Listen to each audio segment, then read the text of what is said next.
ஒரு ஊரில் ஒரு வயதான விவசாயி இருந்தார். அவருக்கு 4 மகன்கள்.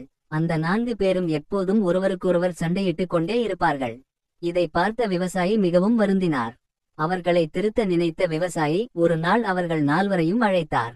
அவர் கையில் ஒரு விறகு கட்டை வைத்திருந்தார். மூத்த மகனிடம் அந்த விறகு கட்டை கொடுத்து, இதை உடை பார்க்கலாம் என்றார். அவன் எவ்வளவோ முயன்றும் அந்த கட்டை உடைக்க முடியவில்லை. மற்ற மகன்களும் முயற்சி செய்தார்கள், யாராலும் அந்த கட்டை உடைக்க முடியவில்லை. பிறகு விவசாயி அந்த கட்டை பிரித்து ஆளுக்கொரு குச்சியை மட்டும் கொடுத்தார். இப்போது உடையுங்கள் என்றார். அவர்கள் மிக எளிதாக அந்த குச்சிகளை உடைத்துவிட்டார்கள். அப்போது விவசாயி சொன்னார், மகன்களே, நீங்கள் தனியாக இருந்தால் இந்த குச்சியைப் போல எதிரிகள் உங்களை எளிதாக வீழ்த்தி விடுவார்கள்.